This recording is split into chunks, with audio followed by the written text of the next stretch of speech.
All right, man, peace. So, superstar point guard of the Boston Celtics, Kyrie Irving, has been one of the top stories of the NBA season, even going back to the preseason for the trade that he forced from his former franchise, the Cleveland Cavaliers. And in that process, Kyrie Irving revealed himself to be someone who was trying to find out who he was and how he could move on to the next level of his maturity as a man. And now that he has commandeered his own team, the legendary Boston Celtics franchise, he's starting to understand how heavy it is to wear the crown of a leader. And that's another form of maturity. Well, anyway, he's going to talk about it, and I'm going to chime in. It's time to introduce the starting lineups for the Boston Celtics. A 6'3" guard from Duke, number 11, Kyrie Irving. You took a huge gamble this year. You changed pretty much everything about your life. Now that you are 6-7 months in, how do you feel it's working out? Well, it's still a lot of newness, honestly, being with a totally different group of guys. It's an adjustment in itself, and individually, and then trying to bridge that gap with our group and be my best self with our. Now, what I got from that is that there may be some issues that he sees with some of the members of his team in regards to his ability to relate to them and with them, and what he may view as their viability to be a teammate in the future if he wants to be the leader of a championship team. That's why he's trying to stress the quote-unquote newness of the situation. He's starting to understand the contrast between what he had in Cleveland and what he has now here in Boston. And like I always state, you have certain men who'd rather have a hut all to themselves than live in another man's castle, even if he's the top servant. And I think that Kyrie's starting to understand that, yes, it's great to have your own freedom, but now those bills that are coming to your house are coming in your name. In other words, what? When the Celtics struggle, they're coming to his locker first. There's no one else on that franchise that they're going to come to find out the answers before him. It's just a whole different dynamic when you become the father of the household as opposed to just being the oldest son. And once again, that's just a little stumbling block that Kyrie is going to have to get over. It's almost like the honeymoon period of someone who decides to leave a relationship that they were in for a long period of time, and they're enjoying the newness of the person that they're with. But once things start to settle in, maturity is understanding that there are just certain aspects of relationships that you're going to experience with everyone that you're with. And right now, the honeymoon aspect is starting to wear off for Kyrie, and he's looking at his teammates and he's saying to himself, will I be able to win a championship with these guys? This person over here, I can't really vibe with on an intellectual level. Is that going to affect our rapport on the court? This person over here, I don't know how good he's going to be in a clutch situation. All these things are going through Kyrie's mind because he is a macrocosmic thinker, but he's someone who's on the process of trying to figure out what his limits are. And as of right now, he doesn't see any limits for himself, but he does see limits for the team that he's on. And I think that worries him. And he's comparing and contrasting what he had in Cleveland. I'm not saying that he wishes that he was still back in Cleveland, but just the fact that she asked him that question about how he's feeling about his new situation, and he said, the newness. Like there's still a culture shock there for him that he's trying to acclimate himself towards. A new culture in the locker room, the front office, the fans. His role on the team is a role that he's never had before. He was the leader of Cleveland when he was first drafted, but there were no expectations there.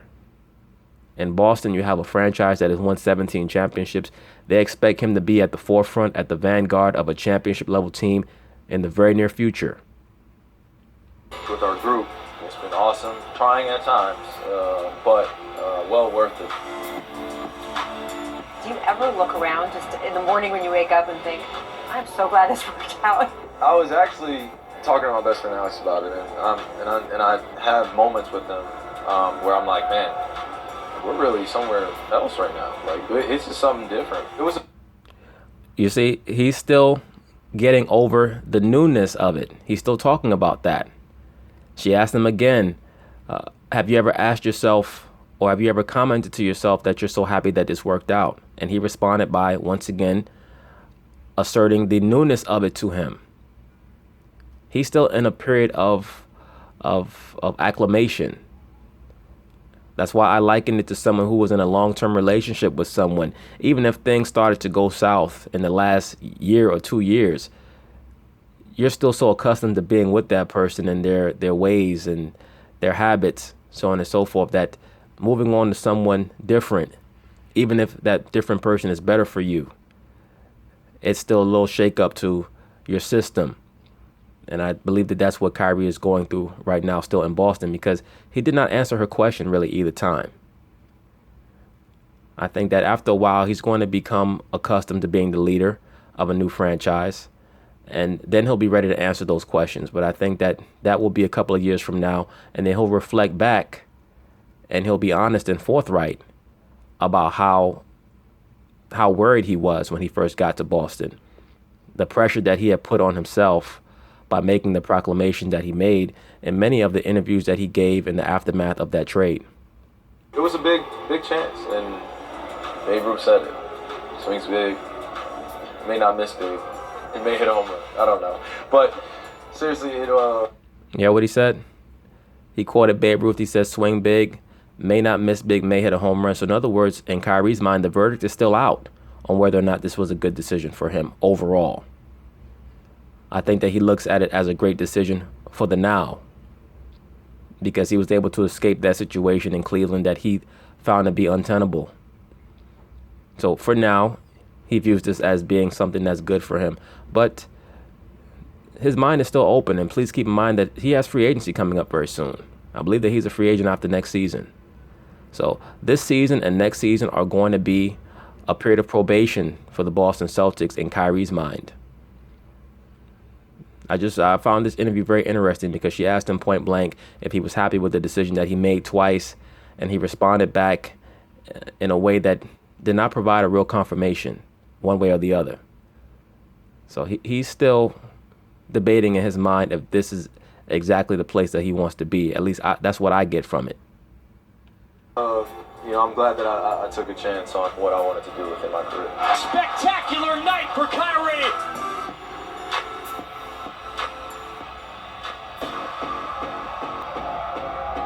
Off the court, the question I hear you get asked the most is about the flat earth. Do you ever just wish you could go in and erase that sentence from the record? Nah.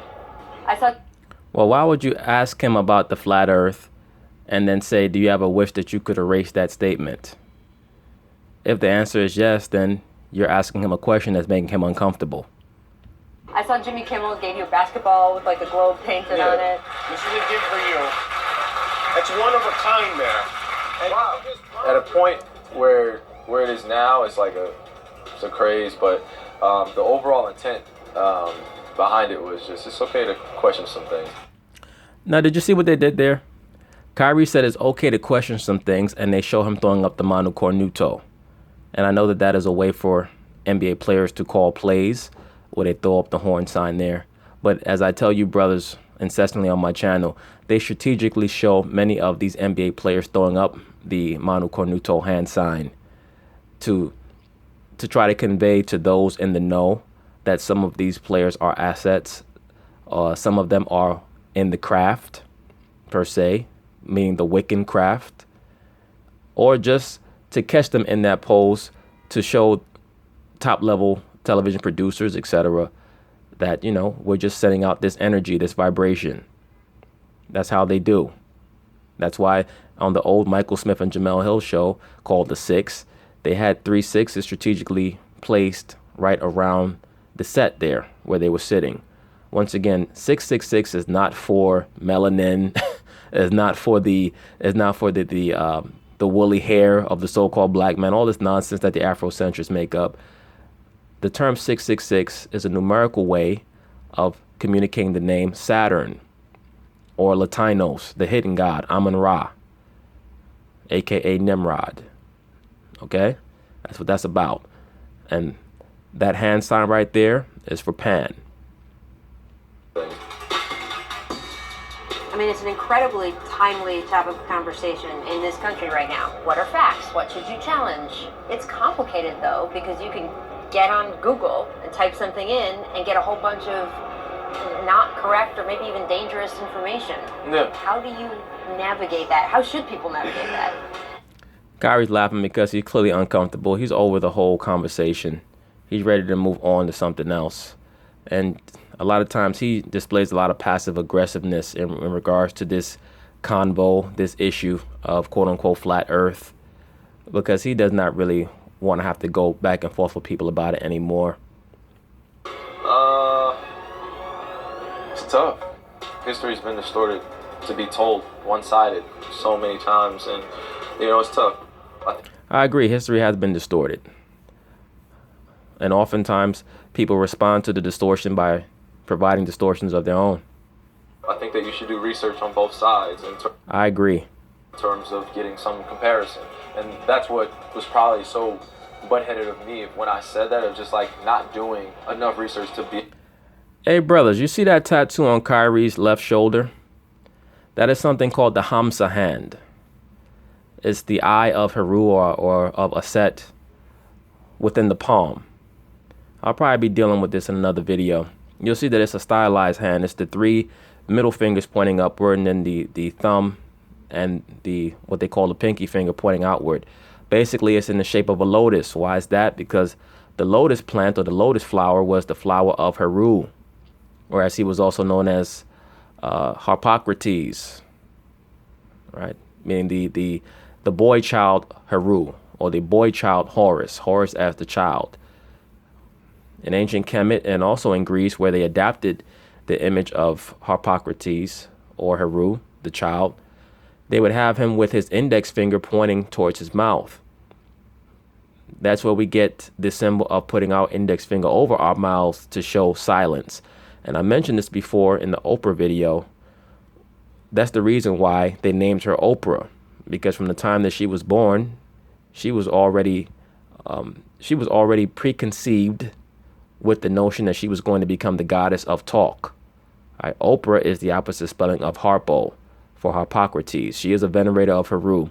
In the video that I did on Oprah, I believe it was part 3 or the 3rd video that I did, it shows on one of her magazine covers that she is gesturing towards the eye of Heru, which is radiating, and she's saying thanks for the laughs, for the memories, for the lessons, etc. But anyway, just getting back to that symbol on Kyrie's left shoulder, that's known as the Hamsa hand, Hamsa. That is a quote unquote talisman to ward off evil.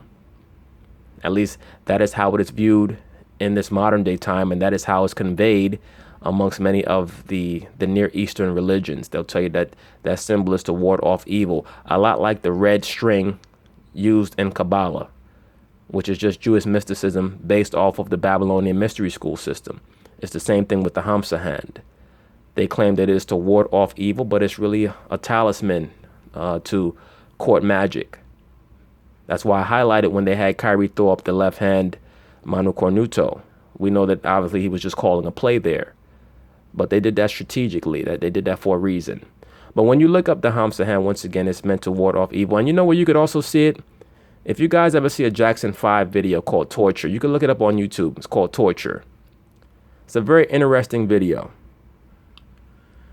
In the video for Torture, and it was one of their last albums, it may have been the last album that the Jacksons did, Michael Jackson was supposed to appear in the video, but he decided not to because he was trying to distance himself from that group, from his brother's group. And the video for Torture is clearly communicating that the Jackson 5 are under MK Ultra programming, and that they go through issues where they are taken to other worlds within their brain, other planes of existence, and they're tortured in their view by demons. Go ahead and watch the video.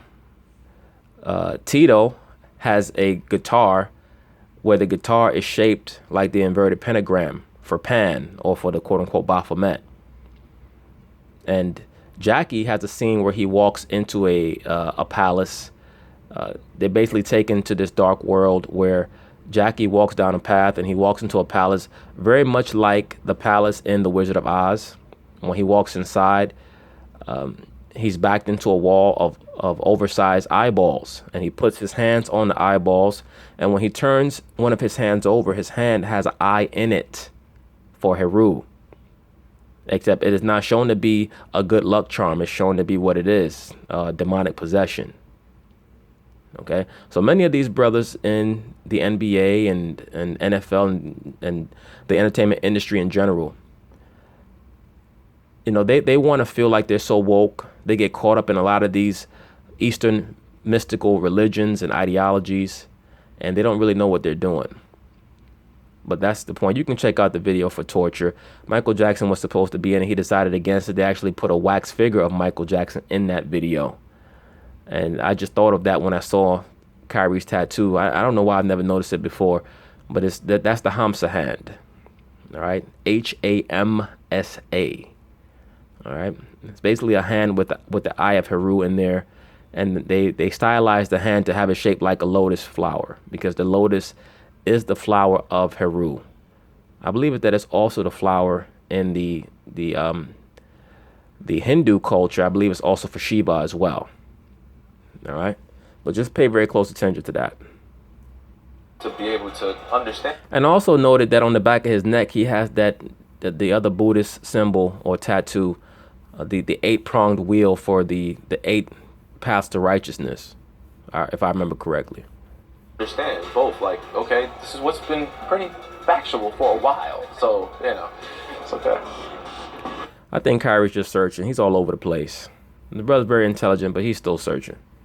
Yeah, he don't really know what the hell he's talking about half the time, but he's trying.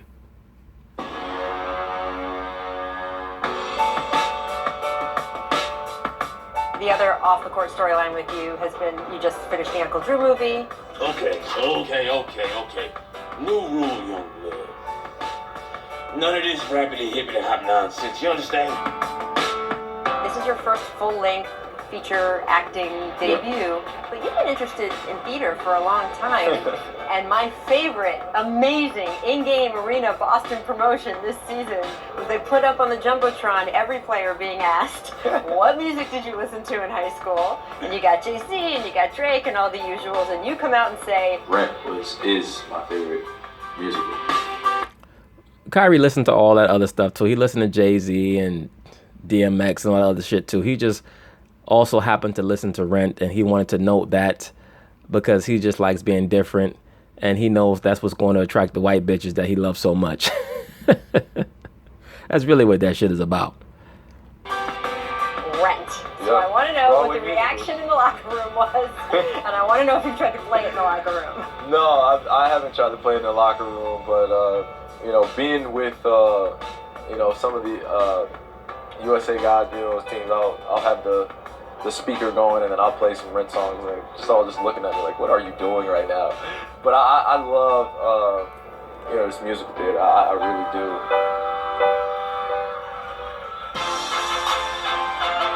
You mentioned Team USA. That video that went viral during the Olympics of Carmelo being so frustrated that he was being sang at on the Team USA charter. I think people forget sometimes it was you and Jimmy Butler doing the... Carmelo's that old dude. It's like, why am I here?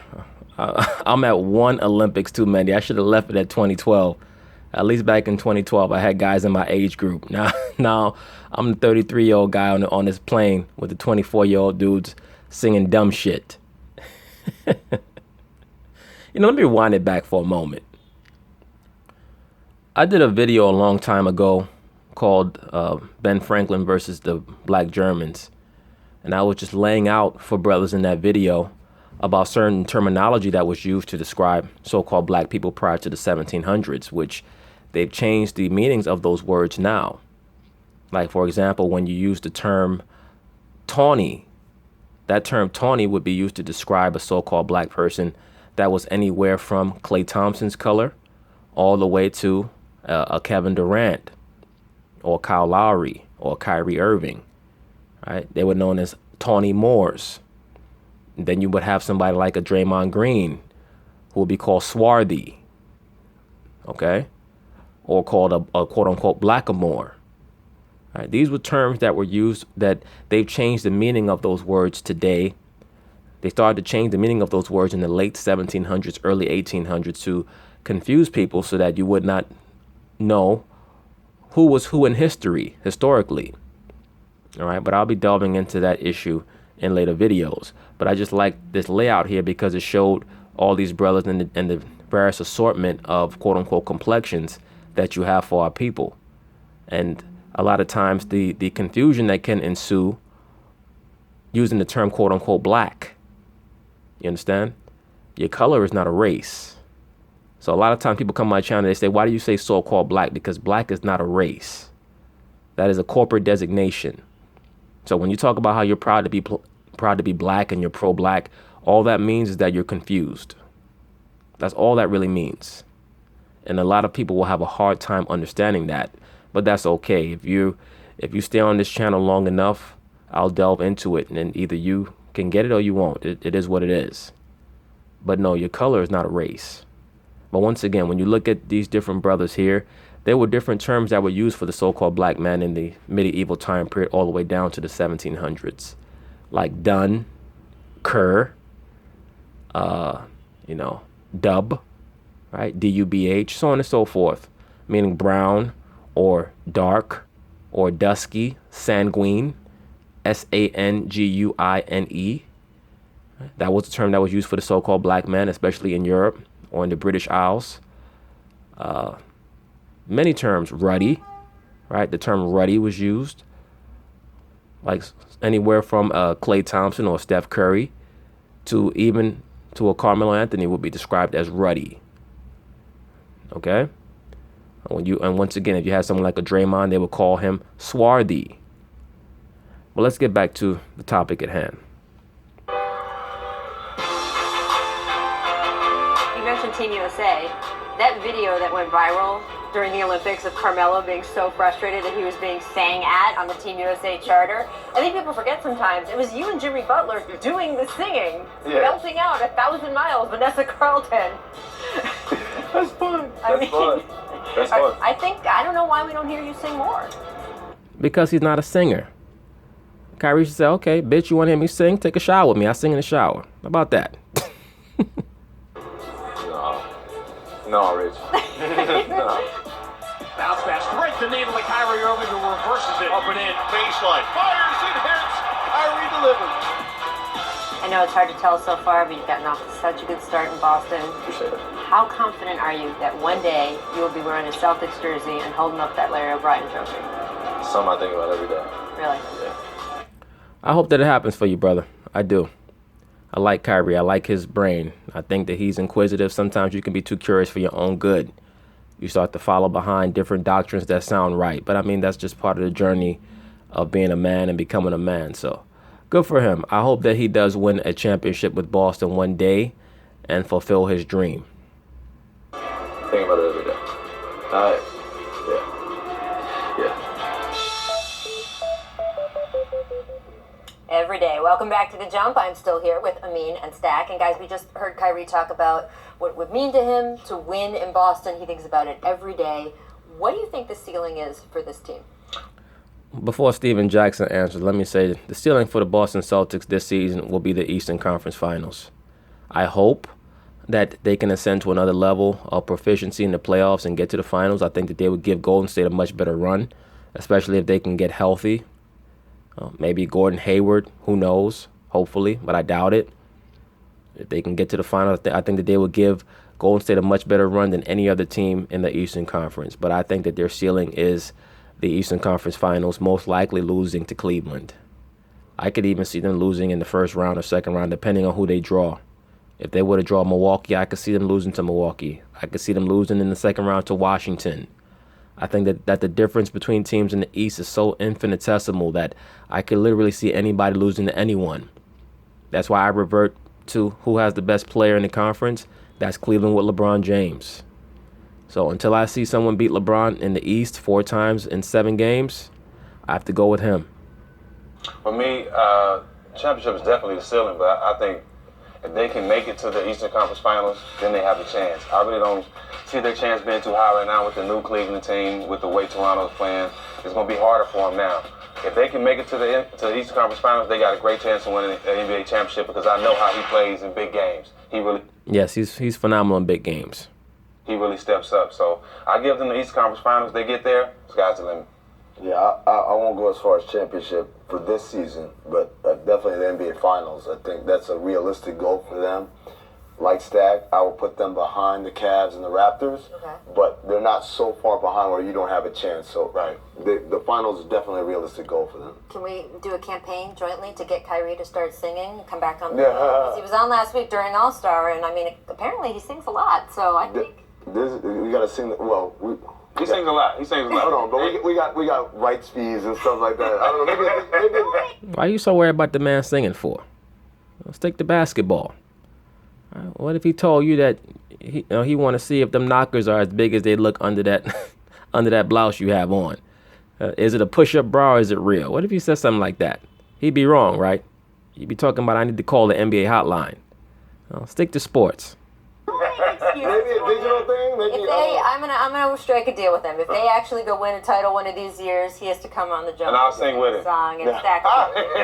We'll make it happen. This is the jump. We televise the draft, All-Star draft. That looks like it's happening next year. We can make stuff happen here. We got to go a break. But anyway, that's Kyrie Irving. He's a dude who seems like his brain moves a mile a minute. Sometimes that can be good. Most of the time it's good. Sometimes it can be bad if you don't learn how to moderate your brain and its movements. But we'll see what happens with him. Hopefully he'll learn some comfort with his new environment and attain to the level of potential that he sees for himself and for his team. But anyway, peace.